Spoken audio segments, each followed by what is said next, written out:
Hi, I'm Joseph Hagan, and welcome to Kids Talk. May is our month to be grateful.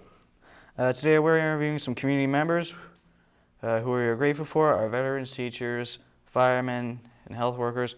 We're going to ask them about their jobs and their experiences helping others. We're going to be interviewing Larry Ashenfelter, retired fireman and medical technical.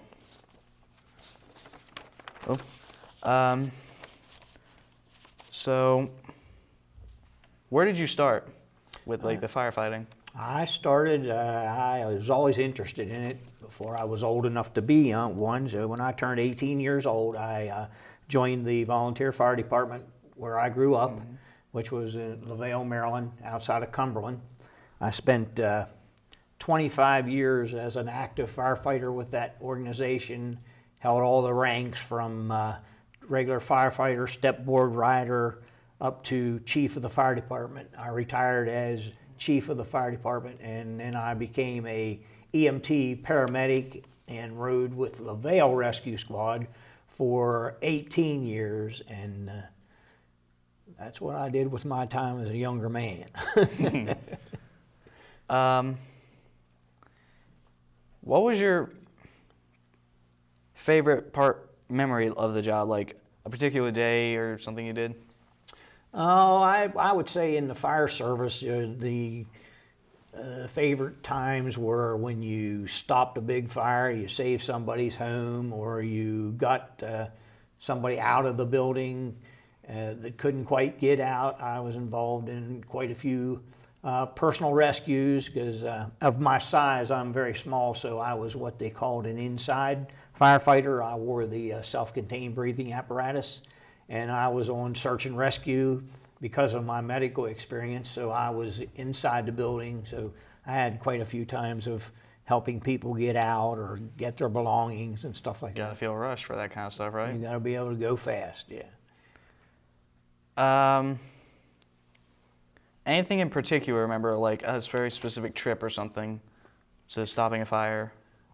Stopping a fire, I guess, was my first one was at the Bowler. It was a big bowling arena in LaVale, and I was rather young in the fire service at that time, and I had qualified to be an inside firefighter.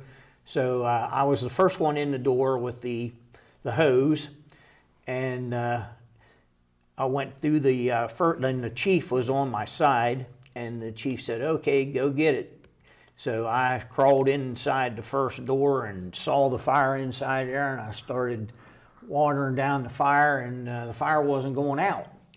I looked at the chief, and he just looked at me, and he kind of chuckled, and he said, "Well, I guess there's another set of glass doors in there, so maybe we better go in that next set of doors before we get to the fire." So that was a funny experience, a learning experience, and then got in there and took care of the fire and saved probably 95% of the building. It was handled in the kitchen area where the refreshments and stuff were, so that was probably my funniest and my first experience.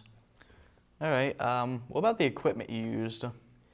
Well, the equipment we used, your gear from your boots, your bunker pants, your turnout coat, your helmet, your gloves, your face pieces and everything, you're looking at, you have to wear them every time you go out, and of course they're considered fireproof, but if you happen to fall in somewhere where you shouldn't be or someplace like that, you could lose your life because of burning in it. But most of the time the fire couldn't bother you with your gear. It weighed somewhere between, if you weren't in a mask, you were looking at about 45 pounds. If you were wearing the Scott tank on the back or the self-contained breathing apparatus, you were looking at about 65 pounds of equipment on every time you went out.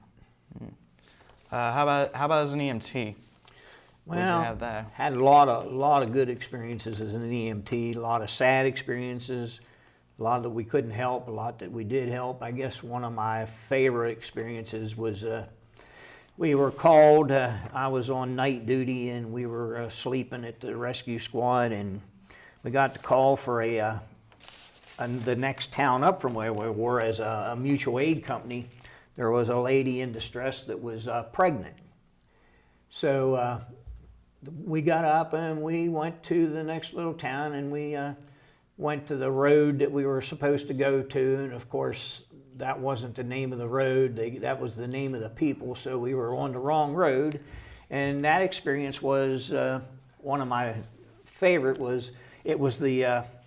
I was the first paramedic to deliver a baby in Allegheny County, which is the county that I delivered a 6-pound little boy that in the back of an ambulance. It was turned out to be just a fine young man when he grew up a little bit. So I was rather proud of that, delivering a little baby. That was my favorite experience with the rescue squad.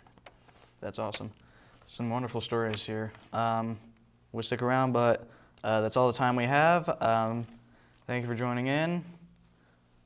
Today's month was May. Be grateful, and tell your local community members, Vietnam vets, whomsoever. Thank you for your service.